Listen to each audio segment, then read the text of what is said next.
Introdução. O marxismo é essencialmente a explicação da história e do desenvolvimento das sociedades pelas relações e os conflitos entre grupos sociais.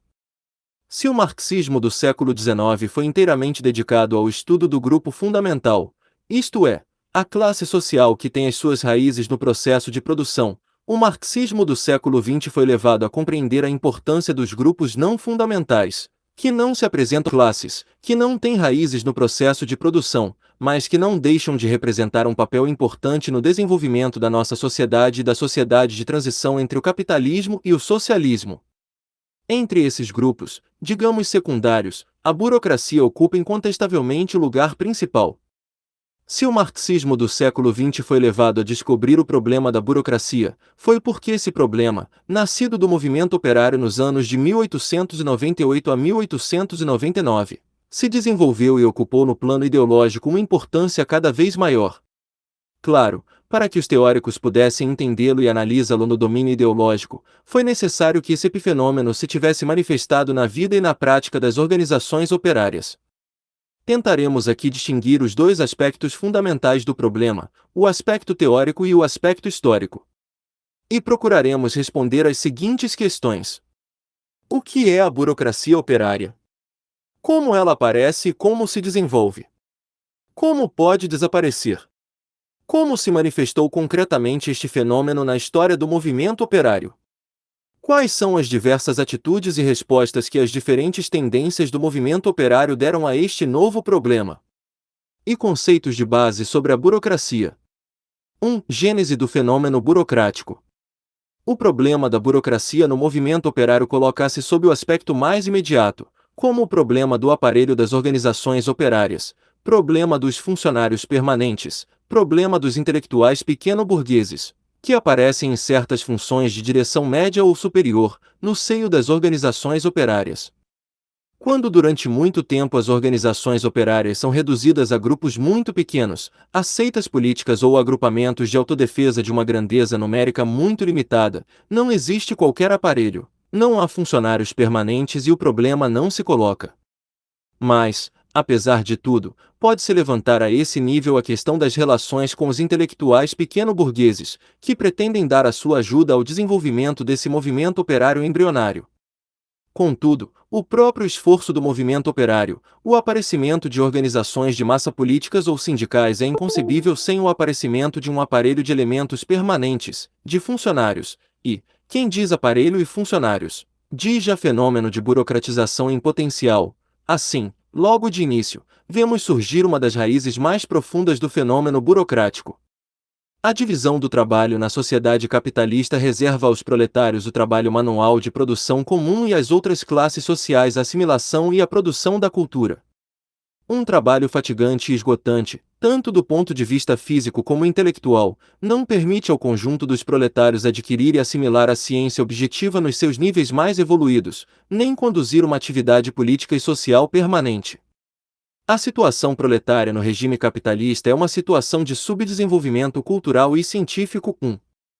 A supressão total dos aparelhos do movimento operário condenaria um primitivismo inteiramente medíocre e faria entender a sua vitória como uma regressão no plano cultural e social em relação às realizações do mundo capitalista. Pelo contrário, o socialismo, a emancipação do proletariado, não pode ser concebível senão pela assimilação completa de tudo que a ciência pré-socialista deixou de válido no plano das ciências naturais e sociais. O desenvolvimento operário torna absolutamente indispensável a criação de um aparelho 2 e o aparecimento de funcionários que, por uma certa especialização, procuram preencher as lacunas criadas pelas condições proletárias no seio da classe operária. É evidente que, de um modo grosseiro, poderíamos dizer que é com essa especialização nova que nasce a burocracia, desde que algumas pessoas se ocupam profissionalmente e permanentemente da política ou do sindicalismo operário. Existe sob a forma latente uma possibilidade de desenvolvimento do burocratismo e da burocracia. Esta especialização provoca num plano mais profundo certos fenômenos de fetichização e de reificação, numa sociedade baseada na divisão do trabalho, numa diferenciação excessiva de tarefas, onde os trabalhadores fazem os mesmos gestos durante toda a sua vida. Encontramos no seu comportamento o reflexo ideológico dessa situação, eles têm tendência para considerar a sua atividade como um fim em si. Do mesmo modo, as estruturas das organizações, concebidas como objetivos em si, em particular por aqueles que se identificam mais diretamente e mais nitidamente com essas organizações, ou seja, por aqueles que aí vivem permanentemente, os indivíduos que compõem o aparelho, os funcionários permanentes, os burocratas em embrião. Isso leva-nos à compreensão do que está na base ideológica e psicológica da formação da burocracia operária, o fenômeno da dialética das conquistas parciais. 2. A dialética das conquistas parciais. Como materialistas, não podemos separar este problema dos interesses materiais imediatos. Atrás do problema da burocracia, existe o problema dos privilégios materiais e da defesa desses privilégios. Mas é demasiado simplista, se desejamos compreender o problema nas suas origens e no seu futuro, reduzi-lo apenas a esse aspecto da defesa de privilégios materiais. O melhor contraexemplo é o desenvolvimento da burocracia nos partidos comunistas que não se encontram no poder, França ou Itália, ou semicoloniais, Brasil, embora numa certa fase, a pior época do stalinismo, esses fenômenos tenham aparecido em larga escala.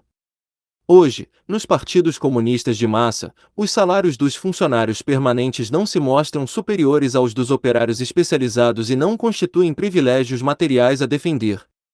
Em contrapartida, representa de modo pleno o fenômeno da dialética das conquistas parciais, identificação do objetivo e dos meios, do indivíduo burocrático e da organização, do objetivo histórico a atingir e da própria organização, tornando-se essa identificação uma causa profunda de atitude conservadora, suscetível de se opor muito violentamente aos interesses do movimento operário. Qual é a dialética das conquistas parciais? Esta dialética manifesta-se nos comportamentos daqueles que subordinam o prosseguimento e a vitória das lutas operárias para chegar à conquista do poder nos países capitalistas somente à defesa das organizações operárias existentes, daqueles que subordinam, no plano internacional, a expansão da Revolução Mundial e o desenvolvimento da Revolução Colonial à defesa passiva da União Soviética e dos países operários.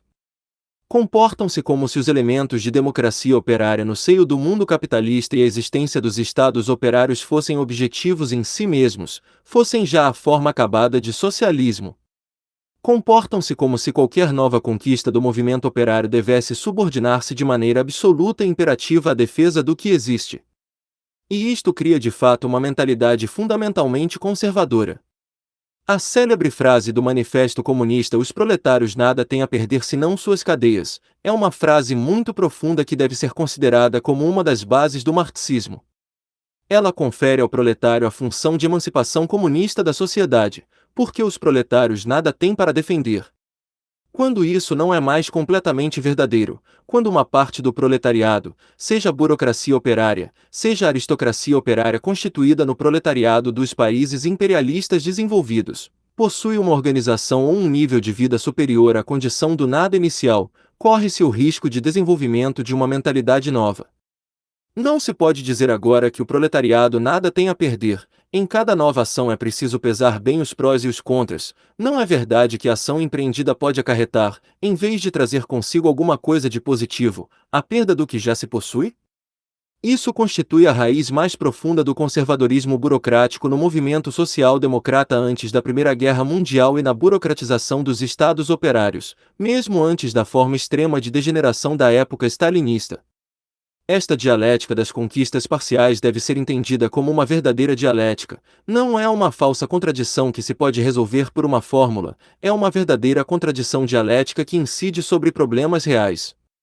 Se o conservadorismo burocrático é evidentemente uma atitude nociva aos interesses do proletariado e do socialismo, pela sua recusa da luta revolucionária nos países capitalistas e pela recusa da extensão internacional da revolução, sob pretexto de que isso põe em perigo as conquistas existentes, o ponto de partida dessa atitude, a necessidade de defender o que se conquistou, é um problema real. Aquele que não sabe defender as conquistas existentes, nunca será capaz de novas conquistas. Trotsky. Mas é errado considerar a priori, e aí é que existe conservadorismo, que qualquer salto em frente tido por importante na revolução, seja a escala nacional, seja a escala mundial, ameaça automaticamente as conquistas anteriores. Esta atitude caracteriza o conservadorismo profundo e permanente das burocracias tanto reformistas quanto fatalistas. Esta dialética das conquistas parciais, ligada ao fenômeno de fetichização numa sociedade baseada na divisão do trabalho a um nível excessivo, constitui, portanto, uma das raízes mais profundas da tendência para a burocratização. Esta tendência é inerente ao desenvolvimento do movimento operário de massas, nesta fase histórica de decomposição do capitalismo e de transição para a sociedade socialista. Concluindo, o problema real não é, pois, a abolição da burocracia por decretos ou por fórmulas mágicas, mas o seu desaparecimento progressivo pela criação de melhores condições objetivas e subjetivas, que permitam a lenta extinção dos germes dessa burocratização que se encontram presentes na sociedade e no movimento operário durante toda essa fase histórica. 3. Os privilégios burocráticos. Evidentemente, não devemos cair uma vez mais no erro oposto àquele que comete o materialismo vulgar e que seria o de reduzir o problema às suas origens sociológicas longínquas, deslocando-o totalmente da sua infraestrutura material. Esta tendência para o conservadorismo por parte dos dirigentes e dos funcionários permanentes das organizações operárias não deixa de ter relações com as vantagens e privilégios materiais que essas funções procuram. Esses privilégios sociais são igualmente privilégios de autoridade e de poder, aos quais os indivíduos atribuem uma grande importância. Se consideramos o problema sob sua forma original, ou seja, o problema dos aparelhos das primeiras organizações operárias, dos sindicatos e dos partidos social-democratas 3 antes da Primeira Guerra Mundial, os privilégios burocráticos evidenciavam-se de duas maneiras. Para os operários e filhos de operários, abandonar o trabalho de produção comum, sobretudo nas condições da época, jornada de 12 horas, com tudo o que isso comporta, insegurança social total, etc., para se tornarem funcionários permanentes de uma organização operária, representa uma ascensão social incontestável, uma emancipação individual, mas que está contudo longe de representar uma situação ideal. Não se pode falar de aburguesamento nem de transformação como camada social privilegiada. Os primeiros secretários das organizações operárias passavam uma boa parte da sua vida na prisão e viviam em condições materiais mais que modestas, mas eles viviam apesar de tudo muito melhor, do ponto de vista econômico e social, que o operário da época. No plano psicológico e ideológico, é evidente que se torna infinitamente mais agradável, para um socialista ou um comunista convicto, lutar todo dia pelas suas ideias e por objetivos que são os seus, em vez de se manter no trabalho horas seguidas, com todos os gestos mecânicos, sabendo que finalmente vai contribuir para enriquecer a classe inimiga. É incontestável que esse fenômeno de ascensão social contém em potencial um fator importante de burocratização. Aqueles que ocupam esses postos desejam continuar a ocupá-los, o que leva a defender essa situação de funcionários permanentes contra aqueles que pretendem substituí-los, procedendo a um revezamento entre os membros da organização. O fenômeno do aparecimento de privilégios sociais, a princípio muito pouco materiais, assume uma amplitude maior quando essas organizações de massa começam a ocupar posições de força no interior da sociedade capitalista. Trata-se então de designar os parlamentares, os eleitos a nível municipal ou os delegados sindicais que podem negociar a um nível elevado com as organizações patronais e, portanto, em certa medida, conviver com elas. Acontece a mesma coisa quando se trata de designar os redatores de jornais e as pessoas que representam as organizações operárias em toda uma série de atividades complementares, no interior de um movimento polivalente que tenta intervir em todas as atividades sociais e que, de algum modo, se assimila a todas essas atividades. Existe também aí uma verdadeira dialética, que não se reduz a uma banal contradição. Por exemplo, quando o movimento operário controla um certo número de jornais e tem necessidade de um elevado número de redatores, vê-se colocado diante de um verdadeiro dilema.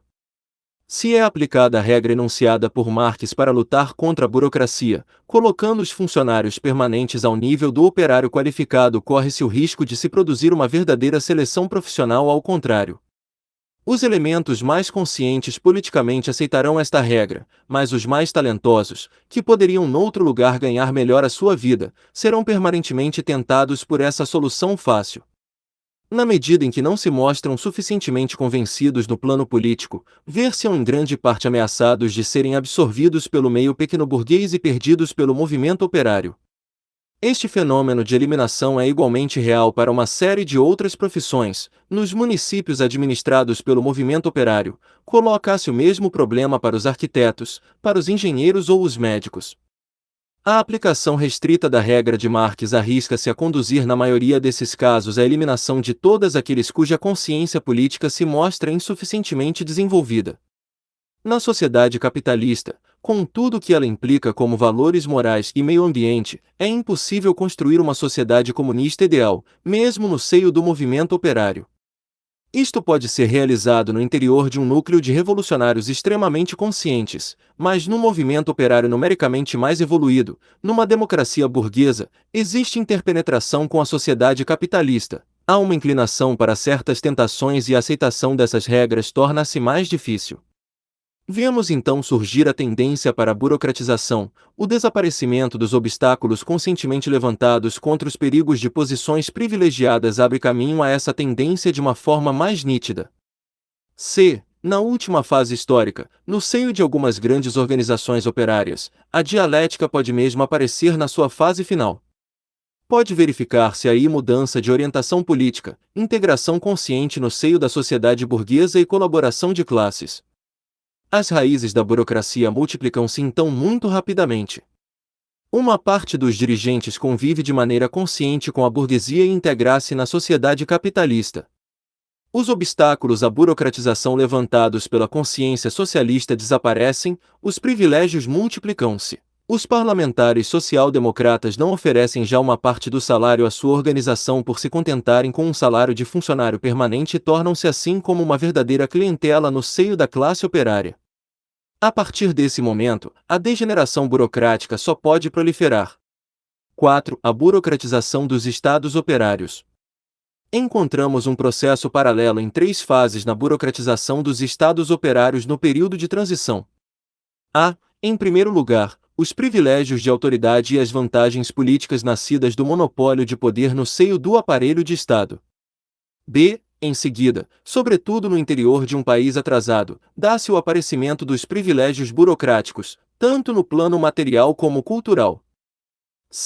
Finalmente, a degeneração burocrática completa, quando a direção já não resiste a esse fenômeno e o aceita conscientemente, se integra nele, tornando-se o seu motor e procurando acumular privilégios. Corre-se o risco então de chegar às formas mais monstruosas como aconteceu com a burocracia soviética na época stalinista. Por exemplo, as contas fixas em banco, pelas quais um certo número de indivíduos privilegiado podia fazer todas as despesas possíveis, mantendo sempre o mesmo montante na sua conta. O único limite das despesas era a relativa penúria de mercadorias. Para esses indivíduos, isso era a verdadeira realização do comunismo no seio de uma sociedade atrasada economicamente. Esse fenômeno surgiu depois na literatura pós-stalinista na União Soviética, nos jornais e nas revistas, em casos concretos de artistas e, claro, em dirigentes políticos que dispunham desse privilégio. Um segundo aspecto desses privilégios exorbitantes não se revela menos espantoso: os armazéns especiais. Este fenômeno, nascido na época stalinista, continuou existindo na maioria dos estados operários até 1956-57. Os funcionários do partido tinham direito a abastecer-se em armazéns especiais, cuidadosamente escondidos da população. Esses armazéns estavam camuflados nas casas, que exteriormente eram casas de habitação, exceto para aqueles que aí podiam entrar. Portanto, ninguém conhecia a existência desses armazéns, nos quais se encontravam todas as mercadorias inacessíveis nessa época ao conjunto da população e em grande parte importadas dos países imperialistas. Uma verdadeira hierarquia existia entre os diferentes funcionários do Estado e do partido, que tinham acesso a esses armazéns. Alguns deviam pagar tudo por inteiro, outros, melhor situados na escala burocrática, pagavam apenas metade. Finalmente, os que se encontravam colocados nos postos mais altos, aqueles que possuíam as famosas contas fixas no banco, podiam escolher o que queriam sem nada ter de pagar. No período de 1947 a 48, que foi um período de penúria e de miséria nos estados operários, os burocratas de países como a Alemanha Oriental recebiam encomendas provenientes da União Soviética. E é mesmo curioso verificar com que minúcia se respeitava a hierarquia na preparação das encomendas. Segundo a posição que ocupavam, os burocratas recebiam maiores ou menores, com roupas de seda ou de lã, manteiga ou gordura de porco, etc. É ridículo, se não tragicômico, encontrar numa situação de fome uma aplicação tão rígida da mentalidade burocrática erguendo a hierarquia dos privilégios materiais como princípio necessário, mas é lógico encontrar mesmo aí as deformações burocráticas mais características. 5. Alguns exemplos de falsas soluções. A conclusão mais importante que devemos extrair deste exame sumário do problema é a seguinte: é preciso distinguir nitidamente dois grupos de fenômenos e evitar assimilar abusivamente os dois. As tendências potenciais num começo de burocratização, germes absolutamente inerentes ao desenvolvimento de um movimento operário, a partir de uma certa extensão numérica e de uma certa amplitude de poder, a fortiori num estado operário isolado. O desenvolvimento pleno e total das tendências burocráticas que conduzem à degeneração total que se encontra nos diferentes partidos reformistas e statalistas e no Estado soviético. Se não se faz a distinção essencial entre estes dois fenômenos ou, o que é pior, se combatem todas as formas de organização que contêm esses germes sob pretexto de que isso conduz inevitavelmente a uma contradição extrema, coloca-se o movimento operário perante um impasse e não numa contradição dialética. Então, não se pode deixar de concluir pela impossibilidade de autoemancipação do proletariado. Esta atitude conduz finalmente a colocar o movimento operário em condições muito piores e impede-o de lutar pela sua autoemancipação. Esta confusão extrema caracteriza diferentes grupos ultra-esquerdistas, aliás, mais direitistas que ultra-esquerdistas, sublinhe-se. Uma das soluções avançadas por alguns desses grupos consiste em dizer que o mal reside na presença de um aparelho e de funcionários permanentes. Para eles, é necessário lutar contra a existência de revolucionários profissionais. A frase Stalin estava presente no primeiro revolucionário profissional que apareceu no seio do movimento operário, resume o essencial dessas teses. É preciso, então, perguntar o que seria o movimento sem um funcionário permanente, não numa sociedade ideal, mas na sociedade capitalista tal como ela existe. Um movimento operário que não se procura criar revolucionários profissionais proletários, saídos da classe operária e muito fortemente ligados a ela, não poderia ultrapassar o nível mais primário das primeiras organizações de autodefesa da classe operária. Estaria inteiramente defasado das ciências modernas, tanto humanas como naturais, estaria, por incompetência política e econômica, condenado a não poder lutar mais além das reivindicações mais imediatas e espontâneas. Um movimento desse seria evidentemente incapaz de libertar o proletariado e derrubar o capitalismo, abrindo o caminho para a sociedade socialista. A história demonstrou que esta solução era a mais improvável de todas. Não existe no mundo um só exemplo de país em que o movimento operário, após algumas dezenas de experiências, continue a deter-se nesse nível de primitivismo por recear uma possibilidade de deformação burocrática posterior. Na prática, é outro termo da alternativa que corre o risco de se produzir. Quando não se quer ter funcionários permanentes, revolucionários profissionais e não se quer permitir uma seleção e uma educação sistemática até um nível muito elevado dos elementos proletários, as organizações operárias caem inevitavelmente sob a proteção de intelectuais pequeno-burgueses ou mesmo burgueses que se apoderem delas inteiramente. No interior dessas organizações, reproduzem o monopólio da ciência e da cultura que possuem já no interior da sociedade capitalista. Vemos reaparecer a verdadeira contradição que não é compreendida por esses grupos. O verdadeiro dilema na sociedade capitalista não é a escolha entre uma forma de organização que não apresente nenhum germe de burocratização e uma forma que apresente esses perigos. Na verdade, trata-se da escolha seguinte: desenvolver uma autonomia operária real com esse perigo em estado potencial. Manter as organizações operárias sob a proteção da ideologia burguesa e dos seus intelectuais. Inúmeros exemplos históricos ilustram este último aspecto. Certas organizações pseudo-operárias permanecem durante longos períodos sob a influência da burguesia por falta de autonomia operária, de capacidade de organização ou mesmo por erro ideológico, recusando ultrapassar uma certa fase. Aliás, é curioso verificar que os defensores desta teoria veem o perigo saído do aparelho que é real e não compreendem por outro lado que os operários não permanentes, submetidos à influência da sociedade capitalista, serão muito mais permeáveis à ideologia dominante que a da classe no poder. A razão disso é a dificuldade do trabalho manual que torna difícil a emancipação intelectual e cultural, no quadro de um dia de trabalho de 8 ou 9 horas mais o tempo gasto com transporte, etc. Uma organização operária na qual só houvesse operários manuais constantemente no trabalho de produção seria muito mais facilmente influenciável pela ideologia burguesa do que uma organização em que se empreendesse um esforço constante para formar, educar e liberar da escravatura do trabalho capitalista os operários mais conscientes e os mais revolucionários, temperando-os na escola dos revolucionários profissionais. Outro exemplo dessas falsas soluções que revelam na verdade uma incompreensão global do problema foi desenvolvida pelo grupo Socialismo ou Barbárie, para impedir a burocratização do Estado operário. É preciso logo após a Revolução suprimir todas as diferenças de tratamento e de salários. Mesmo aí existe incompreensão da verdadeira dificuldade. Qual seria o resultado objetivo dessas medidas? Numa sociedade dominada pela penúria material, se são suprimidas de um dia para o outro todas as diferenças de salário, o resultado prático será a supressão de uma acentuada parte dos estímulos que levam as pessoas a qualificar-se melhor. A partir do momento em que a qualificação cultural e profissional não provoca qualquer melhoria das condições de vida, e isso numa situação de penúria, o esforço da qualificação reduzir-se-á aos elementos mais conscientes que compreendem a necessidade objetiva da elevação do nível cultural e profissional. O número de pessoas que procurarão qualificar-se será muito mais reduzido do que numa sociedade de transição, em que subsista ainda esse estímulo material das diferenças de salários. Nestas condições, o desenvolvimento das forças produtivas será mais lento, a penúria durará mais tempo e o resultado será exatamente o inverso daquele que se esperava. As causas objetivas do desenvolvimento da burocracia, que são o subdesenvolvimento das forças produtivas e o subdesenvolvimento cultural do proletariado, prolongar-se-ão por muito mais tempo.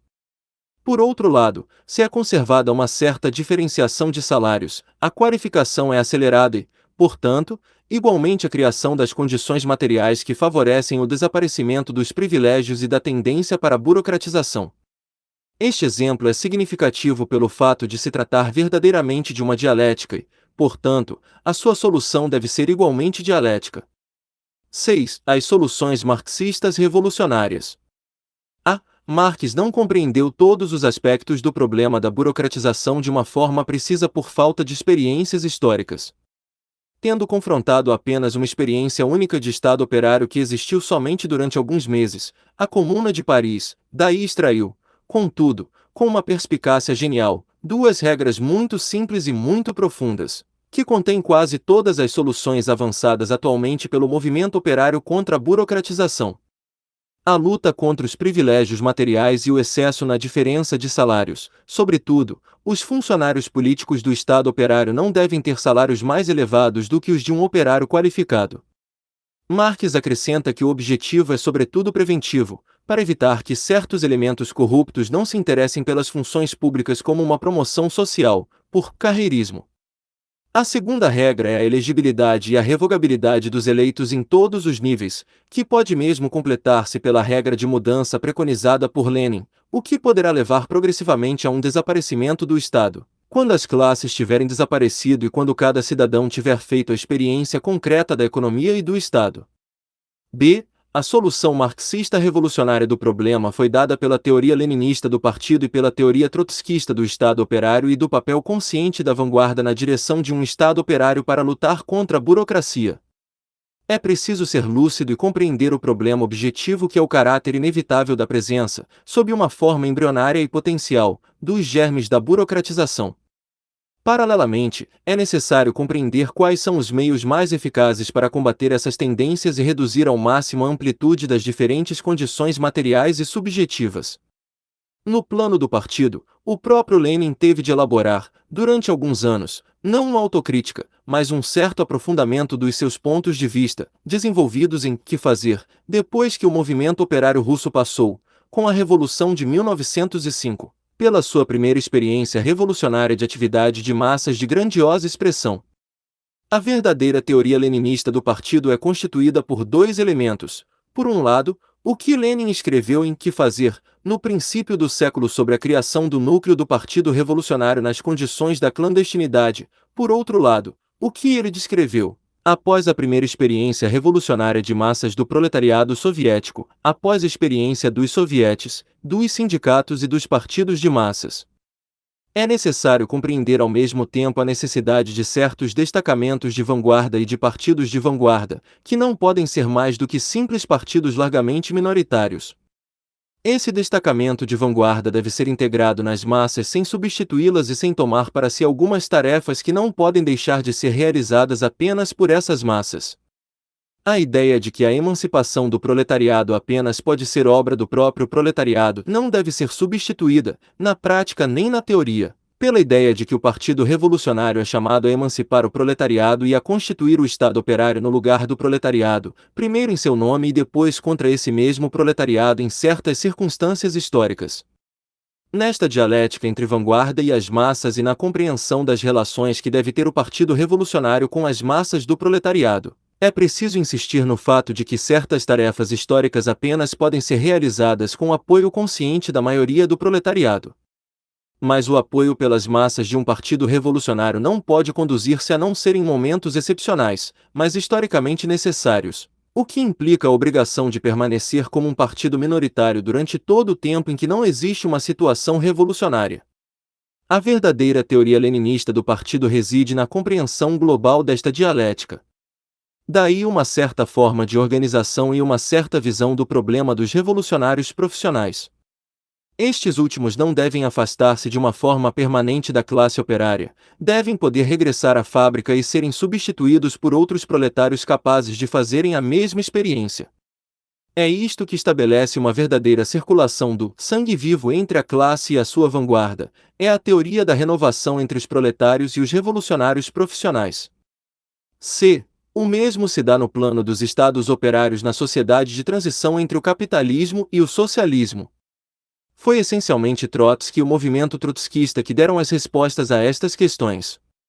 No entanto, Lenin já tinha dado muitos elementos, em certa medida, nos anos de 1921 a 1922, mostrou-se mais consciente do fenômeno do que o próprio Trotsky.